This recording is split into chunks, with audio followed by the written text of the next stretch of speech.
Nardine Bush up there, who is the one that I blame for this entire day. We cooked together for many years, and Nadine actually is Sri Lankan as I am, and taught me how to cook a beautiful curry. So we quite often cook together, but I love cooking. I do most of the cooking in the house. And when I travel, I love going to beautiful restaurants and experiencing the best of what they've got to offer in that country. And one of my first big memories of travel would have to be Kyoto.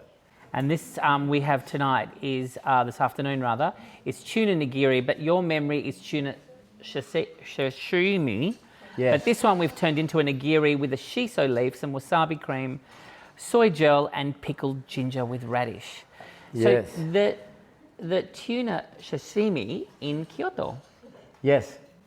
Yes, so Kyoto, I don't know how many of you have been to Kyoto before, but for those of you who have, particularly during cherry blossom time, when you see Prunus cerasifera and Prunus crossbleriana in its full glory, you're up to your knees in blossoms, and it's like ploughing through snow on these cobblestone streets with burnt black buildings that were discovered by accident during the Kyoto fires.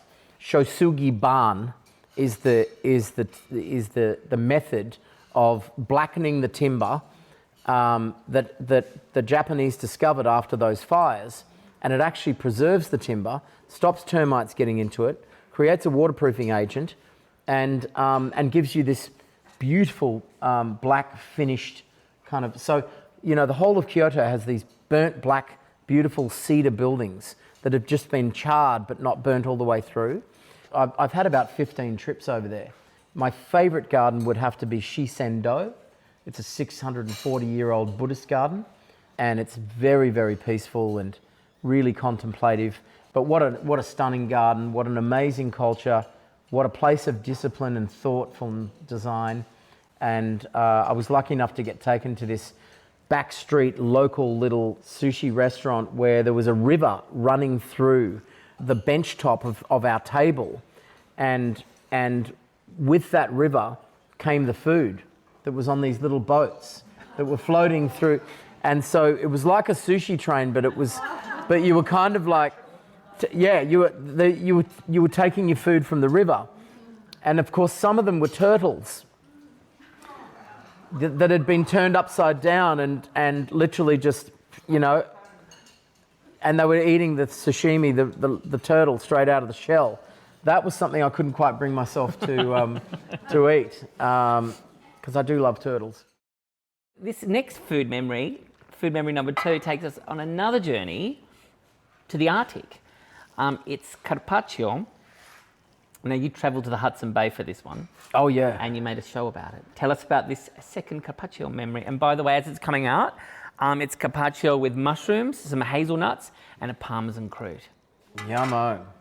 So this was an interesting one. For a while, one of my favourite roles in television was I was an environmental reporter for a show called Sunday Night. Anyway, I did a number of stories in Africa. We followed the trail of the Ark of the Covenant through Ethiopia.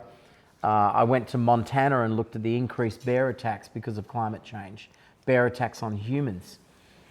And then I was lucky enough to go to Hudson Bay, where we were looking at, some of the polar ice caps melting. When you were in the Arctic, you stayed in an igloo. Yes. And you had this reindeer carpaccio. What did it taste like? We've done a grass-fed beef here, so it's not reindeer. Yes, it was caribou. Yeah. Actually, and it was pretty extreme out there. We were in the middle of a storm. He built this igloo.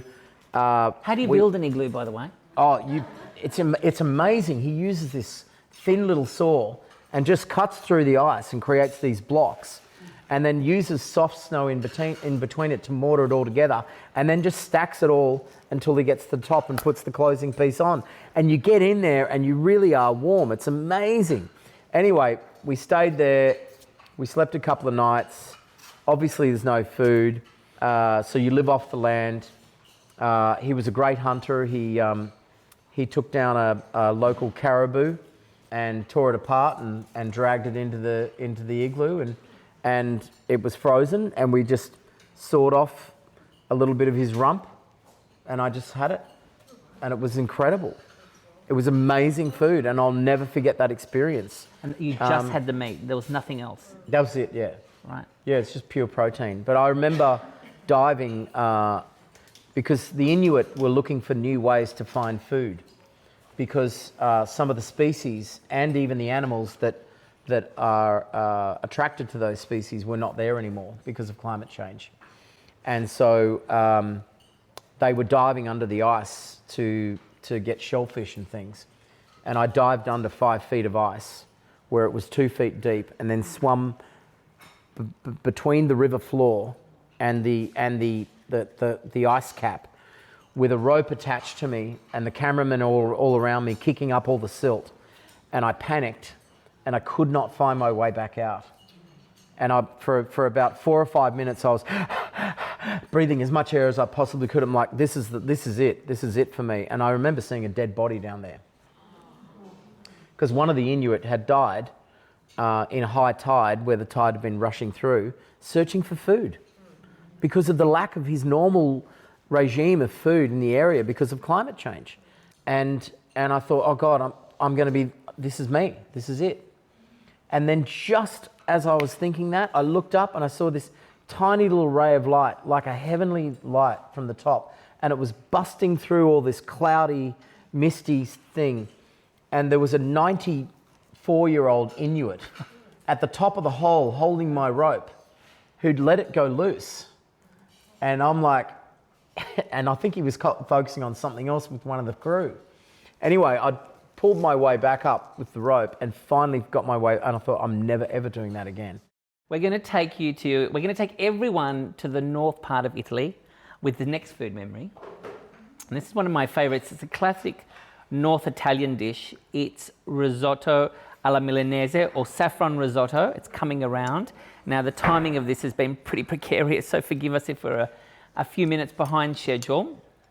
Now, you were in Milan for Design Week, and you had dinner with 2 designers, one of them my favourite, Renzo Piano, and the famous industrial artist Karim Rashid.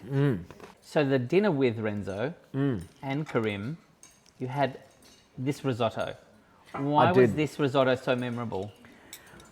Well, it's not every day you get to sit next to greats like that. I mean, one of the best buildings that we have here in town was designed by the great Renzo Piano, the terracotta building on Macquarie Street.